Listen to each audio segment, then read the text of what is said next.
თუ გულახდილები ვიქნებით საქართველოს ყველა ფორმაციის ხელისუფლებას. მათ შორის შევარდაძის პირველ ყოვლისა გამსახურდია სათქონდა ამის დრო. შევარდაძის შემდეგ სააკაშვილს. სააკაშვილის შემდეგ ცხადია ბიზინა ივანიშვილის ხელისუფლებას ჰქონდა ეს წვერი სურვილი და შესაძლებლობაც, რომ მოესყიდა მეთქი ეს სიტყვა და წარმოებით ხოდა რატომაც არ შევიკავებ თავს მოესყიდა არა პირდაპირი მნიშვნელობით ცალკეული ცნობილი პირები. ბიზინა ივანიშვილი საერთოდაც საკუთარი ქართულ ფონდიდან 3-3000, 4-5000 თუ 5-5000 ლარს უხდიდა, არ ვიცი, ბევრს და ბევრ ბენეფიციარს. ამბობდა რომ აი, ეხლაც ამბობს რომ მე გადავარჩინეო, ისინი შიმშილით ამოიხოცებოდნენ. ძალიან ცნობილებს, მათ შორის საყვარელს, ძვირფას, მართლა ხელოვანებს, განა არა. ვინც არის თაკილა, მოდი ასე ვიტყვი, არ დავასახელებ არც ერთს. ვინც არის თაკილა წლების წინ და წლების განმავლობაში ეს 3-დან 5 თუ 6000-მდე ლარის მიღება, იმიტომ რომ სჭირდებოდათ მოქალაქეებს ურთულესი პერიოდი იყო. შევარდაძის პერიოდში საკმაოდ რთული პერიოდი იყო. მიშას პერიოდში ყოველ შემთხვევაში გარკვეული წლები უჭირდათ რასაკვირველია, გარკვეული წლები კი არა, სულ უჭირდათ ალბათ. ხელოვნებს 17-4000 ლარი არავის სწყენდა. ეს რეალურად იყო ლოიალობის ხიდვა. მაგრამ მათზე არ ვლაპარაკობ ახლა მოკლედ ბიზინა ივანიშვილმა ქართულიდან ვინ მოთაფლა, მათზე არ ვლაპარაკობ. მე ვინ ჩადგა მის სამსახურში, კეცი დოლიძეები და სხვები. მათზე ნაკლებად ან საერთოდ საუბრობ. მე აქ ვლაპარაკობ სახელმწიფო, ხელისუფლება, ჩვენ შემთხვევაში ხელისუფლება წოდებული ბანდა, როგორ თაფლავდა ადამიანებს. ბიზინა ივანიშვილმა მიშასაც ხო გონდა ეს სტრატეგია და ბიზინა ივანიშვილმა უკვე როგორც ხელისუფალმა, ამ შემთხვევაში არაფორმალმა ხელისუფალმა ქართულმა უცდება. მოკლედ ეს სტრატეგია ისევ და ძალაში დატოვა. ისევ და ისევ არჩია და აი ასე მაგალითად ეხლა გეტყვით, რას გულისხმობ. ბათუმში საახალწლოდ მუსიკოსების ჰონორარები 428,000 ლარი იქნება. ცნობილია რომ მერია ევროპის მოედანზე საახალწლო ღონისძიებას გამართავს 20 დეკემბრიდან 7 იანვრის ჩათვლით, ანუ მთელი 18 დღის განმავლობაში. ბიუჯეტის ფული გამარტივებული წესით ტენდერის გარეშე იხარჯება. იმიტომ იხარჯება რომ წინასწარ უნდა ცხადია არტისტებს ფული, ასევე განათება, სცენა, რაღაც ტექნიკური მეტალებია იქ უამრავი და ასე შემდეგ.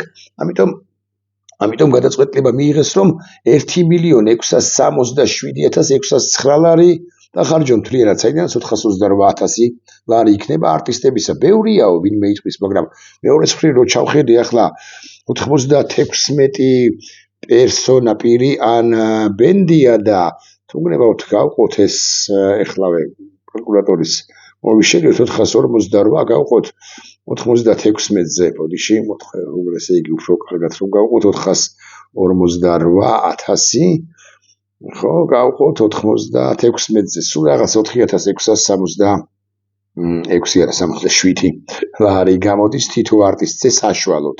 არ არის ბევრი, ვის მეც აძლევენ, ვის ნაკლებს, მაგალითად, მეც ცხადია აძლევენ, ასე მაგალითად ელიზაბეთ, ანუ ლიზა ბაგრატიონს, ასე მაგალითად ნატო მეტონიძეს, მანანა თოდაძეს, თამარ გვერდწითელს ჩამოსულა, სხვებს, მაგრამ აი ალბათ უკაცრავად თემურ თათარაშვილიც აქ ყოფილა, ეს არ უნდა დაგვავიწყდეს, თემურ ყვითელაშვილიც რაოდენ სამწუხაროდ არ უნდა იყოს, კიდევ 1, 2, 3, 4, 7, 96-დან 10-ზე და 15-ზე, 20-ზეც შესაძლოა დაგწყდება გული, განა არა. იმათზე, ვინც მართლა კარგი არტისტები არიან, არ უარყოფ ამას. ვინც კარგი შემსრულებელია, ვინც კარგი მუსიკოსი, არა მარტო შემსრულებელი, არამედ მუსიკოსებიც არიან, შემიძლია დავასახელო, ან არ დავასახელო, მაგალითად არ ვიცი, ვიზეც შეიძლება, აი მაგალითად ხო ეს ნამდვილად კარგი მუსიკოსი არ ვიცი, მაგრამ სააშუალოზე კარგი შემსრულებელია გიორგი სუხიტაშვილი, სხვებზე შეგვიძლია ვილაპარაკოთ, ფორტე, ცნობილი ხო, აი მაგალითად გვარია ის და რატომ უნდა გავიწყდეს კაცო გვარი, და ბენდი დავით ევგენიძე და სოლო შემსრულებლები და ასე შემდეგ, თეატრალური კვარტეტი, ბათუმის კვინტეტი, რაღაცის ტრიო, რაღაცის დუეტი და ასე შემდეგ. ნუგზარ ერგემლიძე მიიღებს თავის კუთვნილ ჰონორარს. არადა. არადა 4 წუთი და 5 წუთი გავიდა უკვე პრაქტიკულად ჩვენი ვიდეო ბლოგის და საწყისიდან და მე კი უნდა ვთქვა. არადა ქვეყანას უჭირს და ამ ადამიანებს ვერ გაუგიათ რომ მათი ხმა უმნიშვნელოვანესია. მათი თითოეული მათგანის ხმა მე მესმის რომ საახალწლოდ იქნება თუ ამგვარი დღესასწაული ამგვარი თარიღების გარეშე არავის წყენს ეს საშუალოდ 4500 ლარი. არავის წყენს ჩვენს შეჭირვებულ დროებაში, მაგრამ ნებისმიერ ამგვარ კონცერტში მონაწილეობა არის საკუთარი თავის იდენტიფიცირება ბანდა ხელისუფლებასთან, რომელმაც მათ შორის მათი ქვეყანა ჩაჩეხა პირდაპირ მნიშვნელობით. ჩაჩეხა არა მხოლოდ რუსულ ჭაობში ჩააგდო ჩააფლობინა თავი, არამედ ურთიერთდაპირისპირებაშიც გადართო თუ ადურთინა თავი ამ ჩვენს ქვეყანას ურთიერთდაპირისპირებაში საზოგადოების ერთ და საზოგადოების მეორე ჯგუფ შორის ეს ერთ-ერთი მნიშვნელოვანი მიზანია რუსეთისა, იმიტომ რომ გახლეჩილი საზოგადოება 2-3 თუ 18 თუ 23 თუ 38 ნაწილად უფრო იოლად მოსანადირებელია ამ ვეება სახელმწიფოს მიერ ამ საზოგადოებების გახლეჩილი საზოგადოებების საერთო ქვეყანა საქართველოს ჩვენ შემთხვევაში. ამგვარი სქიზმა, ამგვარი დაპირისპირება რომ შეიტანოს მოახერხოს რუსეთმა მაგალითად პოლონურ საზოგადოებაში, უნებრივია გახლეჩილ მრავალ ნაწილად გახლეჩილ პოლონეთს უფრო იოლად მოერევა ჰიბრიდული იარაღებით. ჩვენთანაც ჰიბრიდული ომის იარაღებით იბრძვის, უბრალოდ ამ ჰიბრიდულ ომის იარაღებში ჯერჯერობით არ იყენებს, გამოყენებული კი აქვს კონვენციური ომი, ანუ ბრძოლა იარაღით და ხელისუფლებად წოდებული ბანდა, რომელიც მათ მოისყიდის ცუდი სიტყვა მესმის მოთაფლავს ამ ადამიანებს, ხო, მაგალითად ისეთ სერიოზულ და მნიშვნელოვან ქართულ ჯგუფს, როგორც არის ჯგუფს ანსამბლს ქართულ ხმებს, ხო? ან მაგალითად ნეკას ეფისკვერაძეს, ან მაგალითად ბენდი ქართული ვახსენე და ვიღაცებს კიდევ არ ვასახელებ ვფრთხილდები რა მათ რომ იცოდეთ თქვენ ამით ერთგვარად აპრავებთ საქართველოს დე ფაქტო ხელისუფლებას და ეს მაშინ აპრავებთ, როდესაც ჩვენ გვყავს ამდენი სინდისის პატიმარი მათ შორის ბათუმელებიც, თუმთლად გულახდილები იქნებით პატიოსანი და პატრიოტი მოქალაქეები, რომლებიც დღერია და გიმაზე საუბრობენ თქვენი შვილების და ინიცის იქნება შვილიშვილების ტოლებიც კი, რომლებიც იმას საუბრობენ, იმას ამბობენ, რომ საქართველო გადაიჭეხა და მარტო ფოლკლორის არა, სოდა უხეშად გამომდის, ხო, და შესაძლოა არასწორად იყოს წაკითხული. მარტო ტაშფანდურის ქვეყანა არ არის, კიდე საახალწლოდ ეს და კიდე არა საახალწლოდ, მარტო ტაშფანდურის კი არა, ტაშფანდურის ქვეყანა არ უნდა იყოს ეს ჩვენ ქვეყანას უჭირს ხალხო.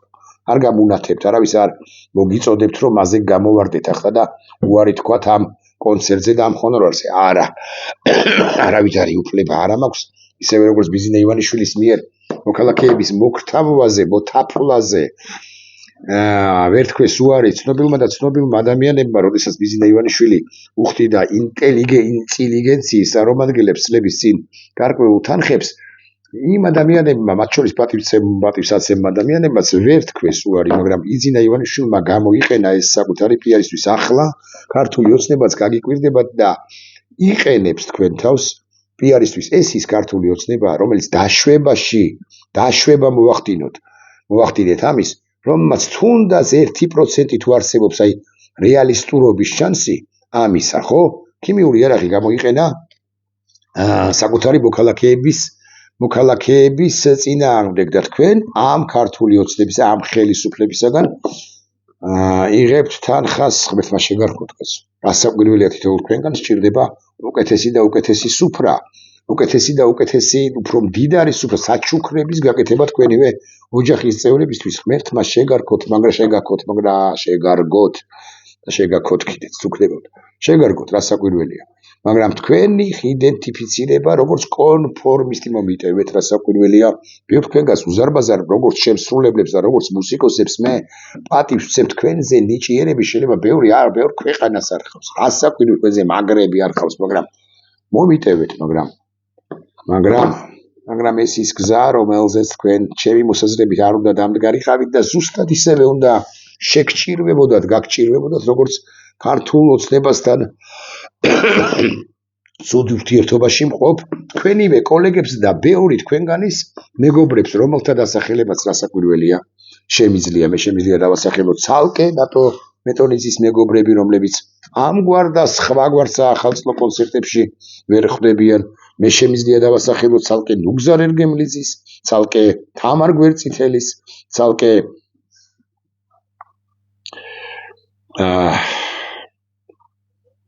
მაგალითად არის ვინ გავიხსენებ ახლა და მაგალითად ცალკე სქუჩის ბიჭების და ცალკე თემურ ყვითელაშვილის, ხო, ზოგიერთზე კი არა, ბევრზე დაგწყდება გული მათ შორის თემურ ყვითელაშვილზეც მეგობრები, რომლებიც ოპო არიან, ბაის პოზიციას არ გულისხმობ, ანუ კრიტიკულად არიან ხელისუფლების მიმართ განწყობილნი, სწორედ იმის გამო, რაც ვისაუბრე, ერთია ქიმიური იარაღის გამოყენება ჩვენი საზოგადოების თქვენი ხალხის წინააღმდეგ და მეორეა ზოგადად ის პოლიტიკა, რომელსაც აწარმოებს ბანდა ქართული ოცნება, დიახ, გაგიკვირდება და რა შუაშია ახლა თბილისი open air, მაგრამ უმრავლესობა თქვენგანს გაუხსნიდა კარს თბილისი open air-ის ყველა ორგანიზატორი შესთავაზებდა უმრავლესობას თუ არა, გარკვეულ მნიშვნელოვან ნაწილს მაინც შესთავაზებდა და მონაწილეობას თქვენ რომ ჯანსაღ პოზიციაზე იყოთ და სჯობს სახელის ამოხვეჭა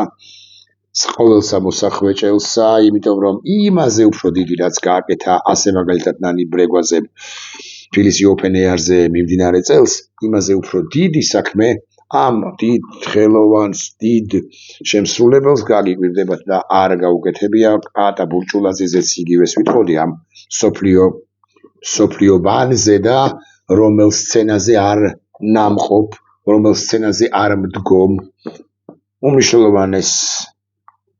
უმნიშვნელოვანეს საოპერო ხელოვანზე იგივეს ვიტყოდი, დიახ, მათ მოიპოვეს, კიდევ ერთხელ მოდით უგნებოთ ასე ვიტყვი, ხალხის სიყვარული და ხალხის სიყვარულსაც ვერ მოგიტანთ ეს ყველაფერი. მე მესმის რომ ბევრი მოქალაქე მოვა ამ კონცერტებზე, რომლებიც 20-დან 7 ამდე იმართება და ისიც მესმის რომ მხოლოდ ბათუმი არ იქნება თქვენი მასპინძელი, მე ასპარეზს აიღებს პარალელურად თუ მე ქუთაისი, მე შესაძლოა ზუგდიდი, მე თუ გნებავთ სხვა საქართველოს მასშტაბით დიდ ქალაქებსაც ჩამოვყვეთ, მაგალითად გორი, თელავი და ვინც ის იქნება დედაქალაქშიც კი დაგვირგვინდეს ზოგიერთი თქვენგანის სახალხო გამოსვლა, ასე მაგალითად 1 იანვარს თუ ახალი წლის დღეებში როგორღაც გრაფიკს გაწერენ კახაკალაძის თუ სხვა რომელიმე მუნიციპალიტეტის ბანდიტები და თითოეული მათგანისაგან თუ მიიღებთ 5 უხეშად საშუალოდ 5-5,000 ლარს, ერთი 7 ქალაქის გახსენება შემიძლია და 35-40,000 ლარი პატარა ფული მით უფრო არ არის. კვლავ ვიმეორებ, მე ბევრ თქვენგანს დასაკვირველია პატივისცემ, მაგრამ გადახლართულობა ხელისუფლებასთან ამ პატივისცემას ერთგვარად მიფერმკრთალებს თქვენს მიმართ, ადამიანების მიმართ, რომლებსაც ინიცის და ახლა უნდა გეჭიროთ ევროკავშირის დროშა, პირველ ყოვლისა საქართველოს სახელმწიფო დროშა და იმ თქვენ ხელისუფლებას, რომელიც 5 კი არა, გაცილებით მეტ თანხას გიხდით, იქნება და უნდა ეუნებოდეთ გვეყოს საქართველოს გადართვა რუსულ სივრცეში. დიახ, რუსეთში რო გადაერთვება საქართველოს საბოლოოდ რომ მოხდება რუსეთის საბოლოო ჯამში მაინც ჩასაძირად განწირულ დამპალ და ბოროტ გემში, ხო, მაშინაც გადაგიხდიან გარკვეულ თანხებს, მაგრამ ამ შემთხვევაში თქვენ ერთიანი უხეშად ვიტყვი რუსეთული ხელისუფლების კონცერტებზე გამოხვალთ და ახლაც გამოდიხართ, მაგრამ მე ეს თვალსაჩინო როცა იქნება, თვალხილული როცა იქნება, კიდევ უფრო მძიმედ შეგაფასებენ ცალკეული ის კრიტიკოსები, რომლებიც დაუნდობელნი არიან. მე კიდე დამდობი ვარ, ასე გეტყვით, იმიტომ რომ ზოგ თქვენგანს უბრალოდ ვერ ვასახელებ მიზესთა გამო არა და როგორ შეგეძლოთ, ზოგ თქვენგანს მაინც როგორ შეეძლო, მაგალითად თქვა, თუ არ თქვა, როგორ შეეძლო ზოგ თქვენგანს აღება უკრაინა ახელში დაჭერა, აფრიალება უკრაინის დროშისა და და მიმდინარე წლის ასე მაგალითად აგვისტოს თვეში, გასული წლის აგვისტოს თვეში კიდევ ჩასვლა კიევში და იქ უკრაინის დამოუკიდებლობის დღისადმი მიძღვნილ უმნიშვნელოვანეს ღონისძიებებში, მათ შორის პროფესიული კუთხით ღონისძიებებში მონაწილეობის მიღება სიამოვნებით მიგიღებდნენ თქვენ დიდ ხელოვანებს. ეს ვთლად გულახდილები თუ იქნებით მარტივად რომ ვილაპარაკოთ როგორ შეგეძლოთ ნიკოლოზ რაჭველის, გიორგი უშიკიშვილისა და ბექა გოჩიაშვილისა და ნინო ქათამაძის გვერდზე დგომა. მე არ გულისხმობ ვინმე რა ქვია კია ნიკოლაზეს խոսքը მის შესახებ არც მენია ან ანრი კუჩმანიძეს დარწმუნებული ვარ ჩემზე უკეთ ღერის ან ერიო გოგლაურას ბევრად უკეთ ღერიან დარწმუნებული ვარ ვიდრე მე ვერ ღერი მაგრამ აი ზოგიერთს კი ნამდვილად გულისხმობ ნახეთ როგორი თავშეკავებული ვარ და რომ არ შევიკავო თავი და რომ ბევრი რომ ვილაპარაკო ხომ გეწყინებათ და თქვენი რეპუტაცია ხომ დაზიანდება ამით იმიტომ რომ მე ვინა ვარ საბოლოო ჯამში ამ სფეროში როგორი კრიტიკოსი შეიძლება ვიყო მაგრამ იმის თქმელი კი ვარ რომ ხელისუფლებასთან გადაფსკვლელობა თქვენივე ავტორიტეტისათვის და რეპუტაციისათვის არის საზიანო და აშუაში ახლა ესე პირდაპირ როგორ შეიძლება ვილაპარაკოთ ბილეთზე მაგრამ ერთგვარად თავადვე ხევთ აფუჭებთ იმ ბილეთს სამომავლო საქართველოში რომელიც გულის ჯიბეში უნდა გქონოდათ უნდა ჩაგედოთ და აგეფრიალებინათ აი მე ეს გავაკეთე ევროპული საქართველოს თავისუფალი და ევროპაში მოხვედრილი საქართველოსთვის მე ეს გავაკეთე თავისუფლებისთვის ეს შეგეძლოთ გეთქვათ და ეს თავისუფლება კი არა ეს გადაფსკვლელობაა ბანდასთან რომელიც ისიც თქვენ გულის სიღრმეში მაინც გიფიქრიათ რომ 1%-ით მაინც დაგიშვიათ რომ ამ ბანდამ თითოეულ თქვენგანს სხვათა შორის ამ ბანდამ ქიმიური არაღი ესროლა თქვენს და მემამულეებს ნახვამდის